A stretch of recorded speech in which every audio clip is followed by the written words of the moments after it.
Hey everyone, obviously I'm Lauren, one of the PGY4s.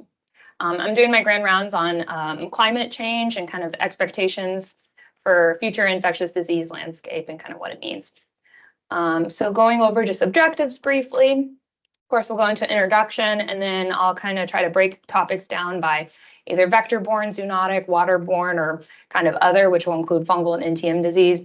And as you can see here on the picture on the right, this was taken from a Nature article from 2022 that compiled all these like literature searches. This is a massive topic, so I'm not going to be able to talk about every single disease that could potentially be impacted by climate change, but this just highlights some of the interplay between the different transmission routes and kind of depending on how big the word size is, how maybe important this will become in the future with climate change. So it's just a nice figure to just kind of really highlight that interplay between all these factors with climate change and the vastness of this topic. Other things I'll just touch on briefly is natural disaster impacts. Of course, Pooja did that wonderful topic for her grand round, so I won't go into that too much, but I think it's just important to kind of hit on briefly. And then lastly, I'll wrap it up with just climate change solutions and adaptations. So how we can potentially help this problem with a healthcare lens to that solution kind of aspect. So moving to the introduction, of course, global average temperatures have already been increasing in the last decade. It's noted to rise by about 1.1 degrees Celsius above where their levels were pre-industrially. And it's expected to continue to rise. So by 2040, where we'll still hopefully be practicing as ID docs, it'll be about 1.5 degrees Celsius, which is 2.7 degrees Fahrenheit, in case you think of things still in Fahrenheit and not necessarily the scientific way. Warming temperatures, of course, will impact how long winters are. So we'll have shorter winters, longer summers, changes in precipitation patterns, more extreme weather events. Landscape will become, transformed, and we'll kind of get into that more in detail later on. And then with all of these changes, it's of course going to affect how different pathogens are distributed geographically, kind of the seasonality to some of these pathogens, the animal reservoir behavior. All of this is connected. So this is just a nice figure, again, from that same article that outlines some of the effects that climate change can have. So when you have these greenhouse gases, it contributes to warming. That warming leads to evaporation changes. So in areas that are more arid already, will lead to evaporation from like the soil, causing drought, heat waves, and leading to fires. In areas that maybe are already kind of more moist already, you're going to have more precipitation, flooding with soil that's already saturated. And then with the warming temperatures, melting glaciers, you're going to have, sea level rises. With the warm ocean temperatures, impacts on storms, wind patterns, and then with CO2 from, the greenhouse gas emissions, you get that reacting with water, forming carbonic acid, ocean acidification, and it's kind of what they call like ocean climate change there. So as you can imagine, this has a lot of downstream effects, and if anything, a lot of these arrows probably should be like more connected because they're kind of compounding and related to each other. This is another nice table from JAMA article, really recent, April 2024.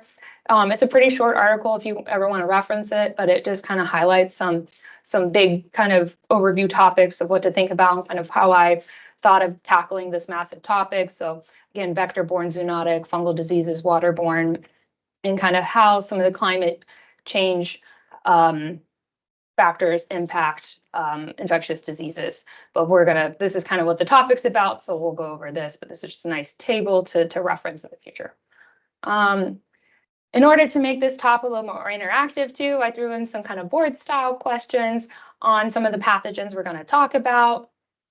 So starting off with just a quick question, I'll read it and then I'll have you guys throw it out for the answer.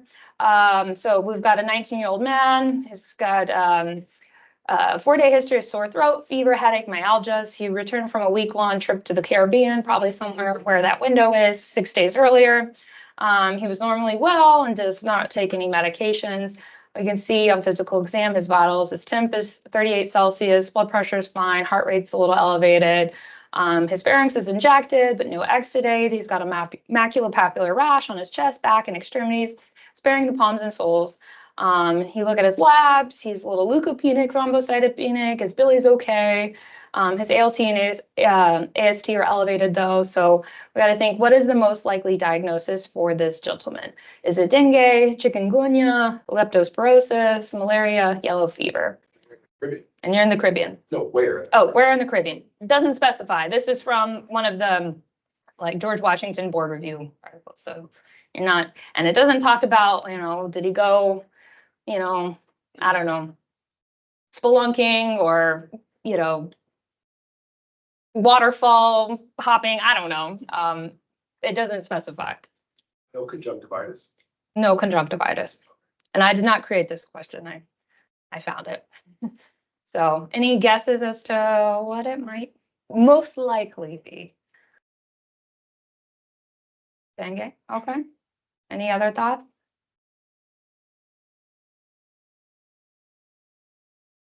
Okay.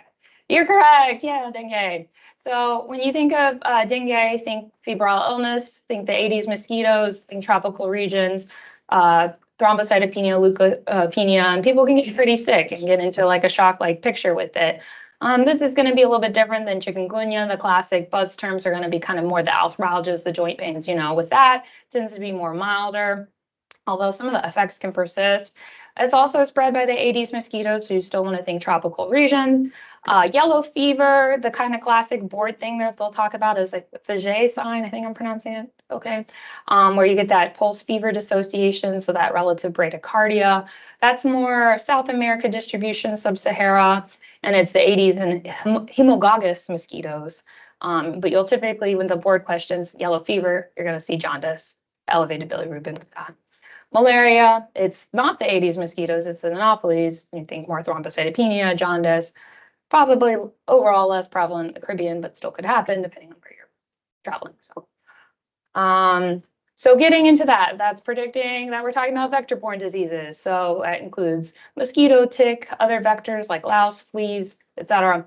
So as you can imagine, with longer summers, shorter winters, it's going to impact how some of these vectors are distributed, along with the changes in precipitation, weather patterns, and whatnot. Also with kind of climate change, it goes hand in hand with urbanization. We're going to be encroaching more on some of these wildlife habitats. So certainly this list is not all encompassing. It's just highlighting some of the ones that you might think about classically with some of these vector-borne diseases and some that are definitely going to be impacted by climate change. So I put the genus of the mosquito that transmits these diseases just because it is board relevant and does play into, where certain diseases are found and kind of what parts they're more likely to show up. So malaria, of course, Anopheles, West Nile is that Culex mosquito, and dengue, yellow fever, and Zika are the Aedes, and yellow fever also that Haemococcus. I'm probably pronouncing these partly wrong, except I know Aedes and Anopheles. Tick-borne diseases, again, not all encompassing, but we'll talk some about Lyme disease, also consider babesiosis, anaplasma, Rocky Mountain spotted fever, and then also some of the other things we don't maybe see as often, but are still certainly relevant, like typhus, relapsing fever, trench fever from louse and fleas and whatnot. So getting into more mosquito-borne diseases, with the changes of precipitation, storms, all that, you might have more propensity to have these like standing stagnant pools of water. And that's the perfect breeding ground for mosquitoes. They love moist environments. Temperatures typically above 80 degrees Fahrenheit, kind of 80 to 90 is maybe that sweet spot for a lot of mosquitoes.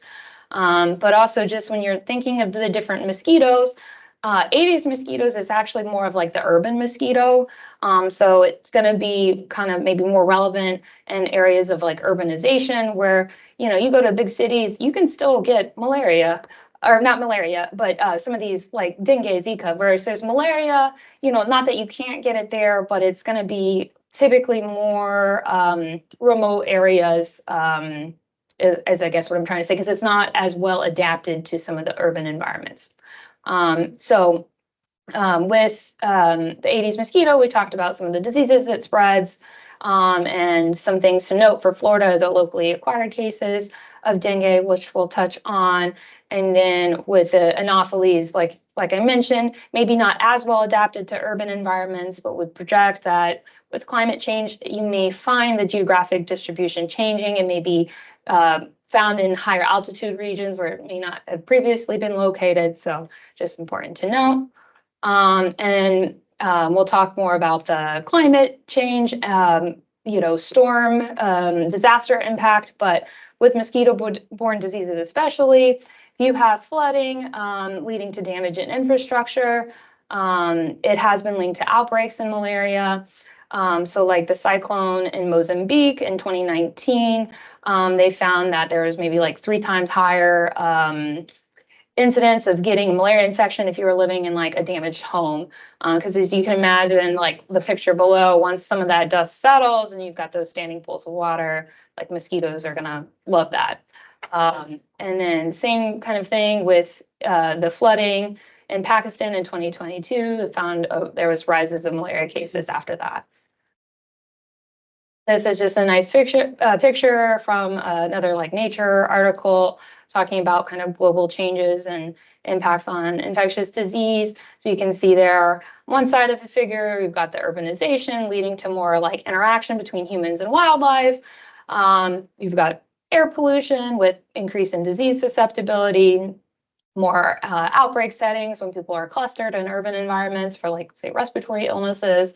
Some areas that are high population density might have poor sanitation, feeding enteric infections, and then what we just touched on, the Aedes mosquito kind of being more adapted to urban settings, breeding in standing water, and the Anopheles maybe shifting to other places, maybe declining in urban areas, but increasing in areas of higher altitude. And of course, globalization with all of this being spread around. Now for the Florida highlights. You guys probably have seen this figure. This is from the Florida Department of Health 2023, like arbovirus surveillance document that you can find online. And 2023 was known for some of those locally acquired malaria cases, as you can see with the red dot in the Sarasota area. And then other things I wanted to highlight with this figure. Miami-Dade was the winner for locally acquired dengue cases. As you can see kind of there on the bottom with the green slashes. And this is another figure with the dengue cases, which you can see like most of them are imported, but the locally acquired are on the rise, with 2023 being the 154 cases there in that county. And moving on to kind of the next topic means the next question. We've got a 7-year-old female from a rural area in Eastern Shore of Maryland. They've got a low-grade fever and expanding painless rash on the arm as shown below. What's the most likely later complication of this infection? It is not treated. Is it transverse myelitis, nephritis, uveitis, arthritis, hepatitis? Arthritis, yes. It's not a trick question. It is just arthritis. So if untreated, 30% may develop some of the kind of typical arthritis later on. It's not that you can't get like a neuroretinitis or transverse myelitis and encephalitis, but it would be a lot more rare and not the most common complication there. This, of course, is the Lyme disease from Borrelia burgdorferi, transmitted by the Ixodes scapularis tick. And we'll get into that a little bit more in how the climate disease may change Lyme disease distribution.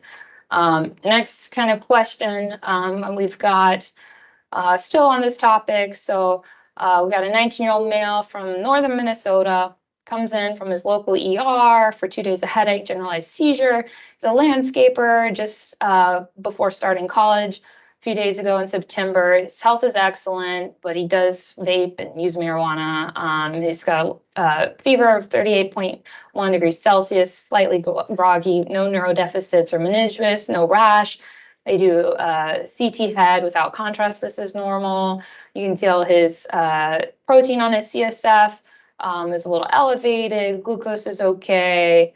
WBCs are elevated, and you can see increased PMNs on that. Grams saying negative. Continues to fever. Mentation declines over the next 3 days despite kind of broad spectrum antibiotics, and CSF cultures are negative. HSV PCR is negative. So which of the following are you thinking might be the most likely cause for this, 19-year-old healthy human? Is it Powassan virus, West Nile, Rickettsia, Listeria, Naegleria fowleri? Given the kind of question stem, which of these do you think?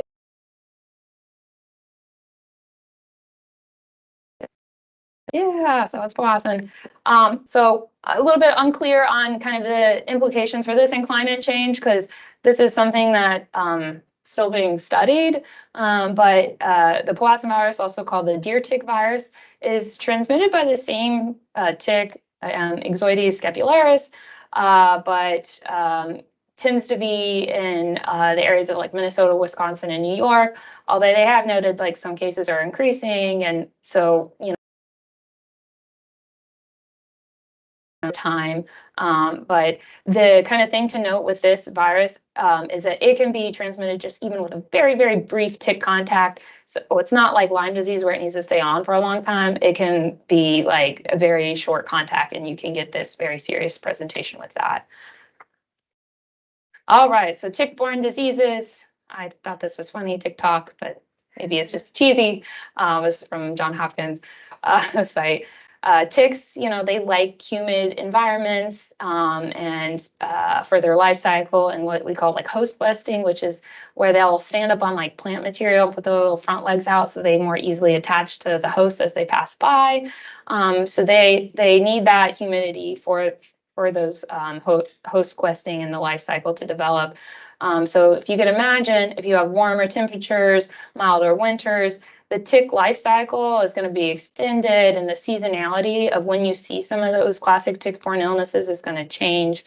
And it may not just be summer or spring. You may see things extending, further on later into fall and whatnot. Yeah, there may be some areas with global warming that ticks may not do as well in, like arid environments where they're prone to like desiccation. But overall, with climate change, ticks are expected to expand northwards, Canada, Alaska, higher altitudes. So that's where that geographic distribution will change. Talking more about Lyme disease, as we know, transmitted by the black-legged, aka deer tick. Incidence of Lyme disease on the rise with some of the expansion of the tick into those areas.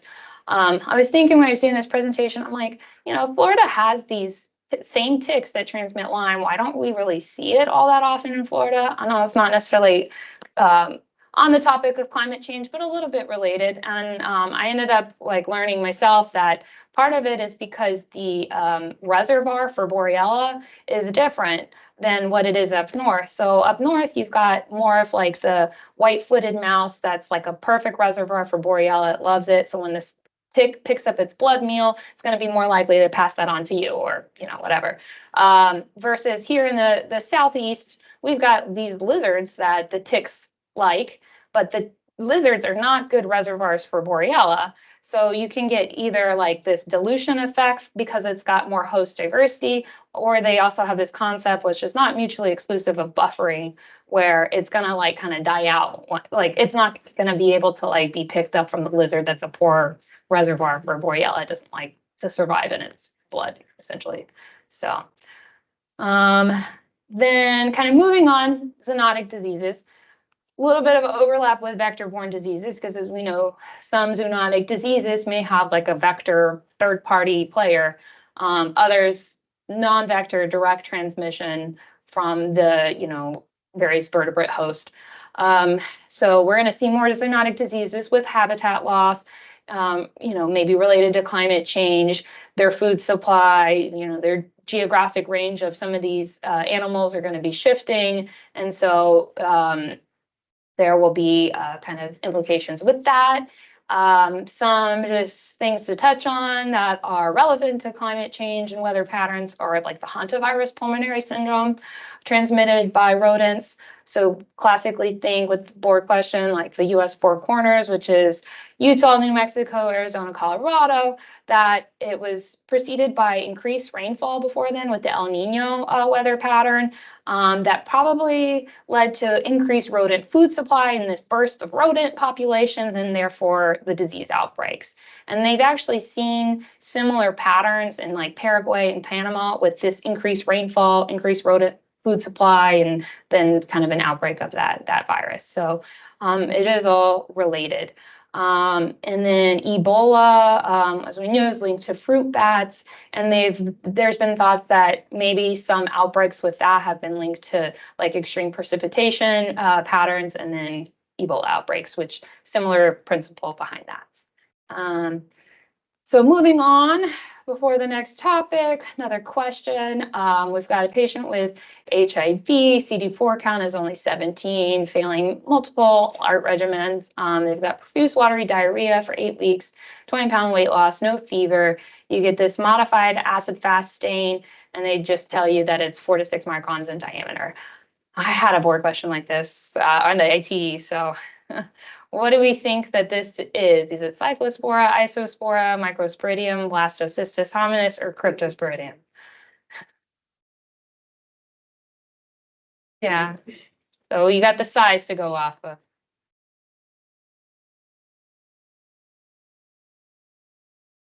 Okay, we got A and E.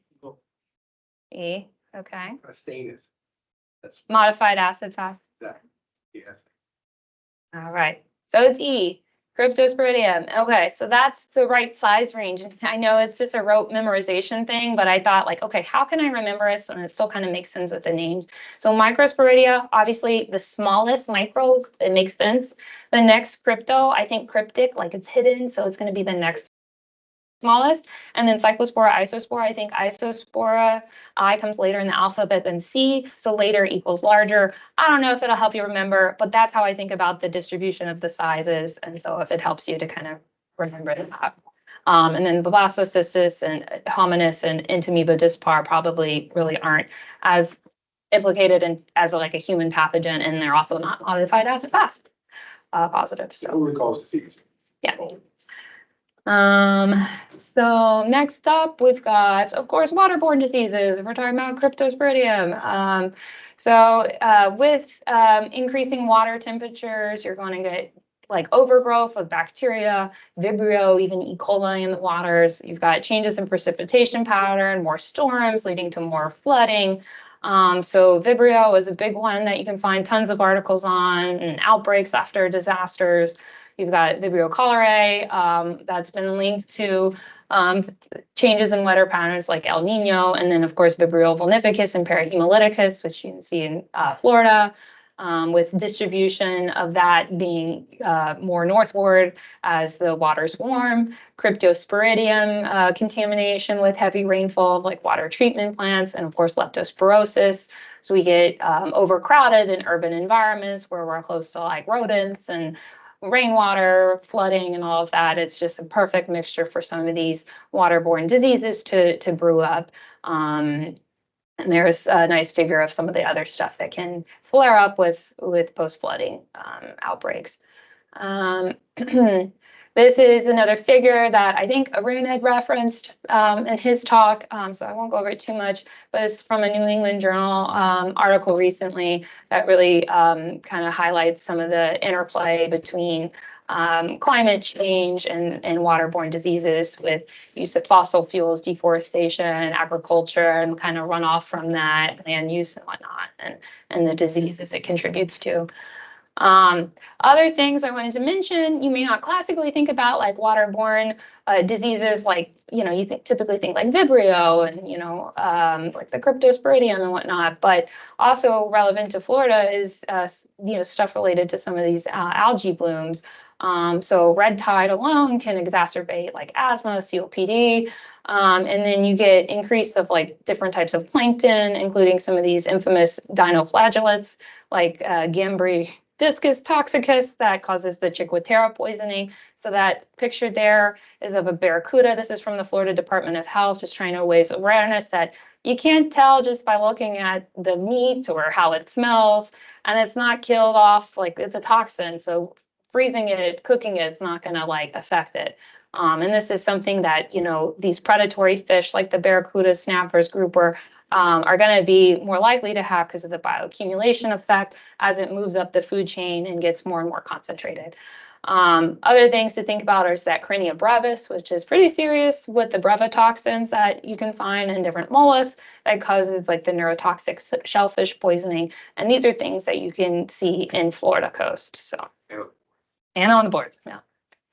This was a nice table that you can find on the My Florida Fish and Wildlife website that really outlines kind of some of the things you can find in Florida related to this and the symptoms with the toxin. So Chiguatera, the classic board is like the hot cold reversal, the cold allodynia, the paresthesias that they'll get with that. And then moving on. So we've got another question that's going to forecast our next topic.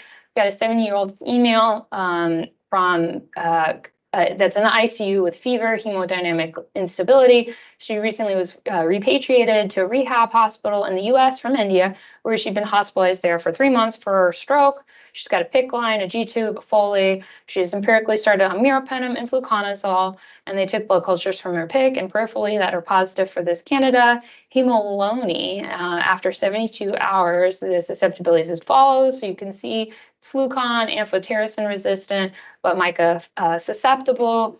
So what is the correct identification of this organism? Is it Candida glabrati, Candida humulani, as as it's saying it is, Candida auris, Rhodotorula glutinus, or Saccharomyces cerevisiae, which is like brewer's yeast? Which organism are we thinking this is?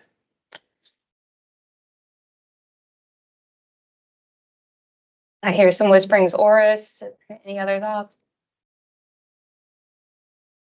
No? Okay. All right, Will's on a roll as usual. So auris. So may not be as likely to see this now with like multi-TOF sequencing and stuff being like common practice, but classically, like the VITEC may actually misidentify Candida auris, saying it's Candida hemoluni, and then other systems that may actually identify it as Saccharomyces cerevisiae. So this was actually like a board question from one of the comprehensive board review books. So it may still come up on questions. But Candida auris, as you know, is an emerging pathogen associated with multi-drug resistance, can cause invasive candidiasis, otomycosis. And so it's important to note, and we'll talk about how it links into climate change. So as for the category of other habitat changes and disease impacts, we'll go over a little bit fungal and NTM disease. Fungal, there's so many like articles you can find. It's like going to definitely be impacted by climate change. So you've got factors to consider like geographic distribution expanding with histo, cocci, crypto, emerging pathogens like the Candida auris, and even there's like one called emergomyces, which may not be as linked to climate change, but could be, with cases coming out of like Africa. And then an interesting thing to note is many fungi actually are known to either colonize or degrade microplastics. And there's topics on like this plastosphere, which you can go down a rabbit hole with, but it could be like this reservoir for fungal pathogens that just live on plastics that are in the water and the soil everywhere. So kind of scary to think about, but the World Health Organization actually released this like fungal priority pathogens list in 2022 and kind of broke it down by critical, high, and medium group. So as you can see there, Crypto, Candida auris, Aspergillus, Candida albicans are in high, the critical group, and then there's some other high group ones that we'll touch on as well. And so with this warming temperatures, warm, moist environments, what a fungus like. So things like eumycetoma, dermatophytes, fusarium, all of those could increase in prevalence.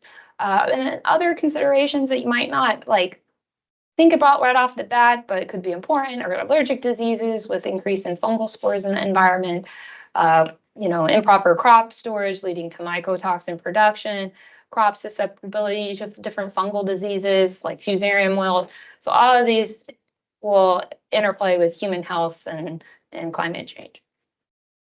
So talking a little bit more about Candida auris and how this emerging pathogen may relate to climate change.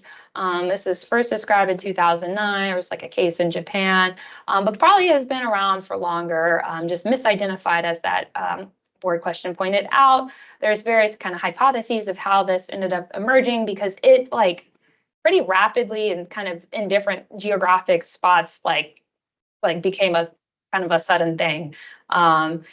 There's thoughts that it's been adapted to be more thermotolerant and osmotolerant, leading to it surviving for longer periods of time on surfaces, whether human colonization or other surfaces in, say, nursing homes and whatnot. So, and then kind of with Candida auris, it's linked to different multi-drug resistant patterns as well.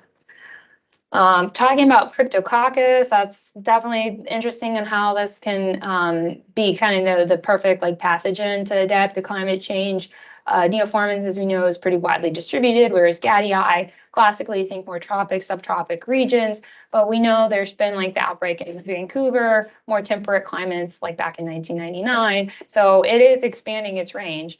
And with this, you kind of think, well, how does it do this? Is it through agricultural import, wind propagation of these infectious particles, other natural phenomenon, all probably play a role.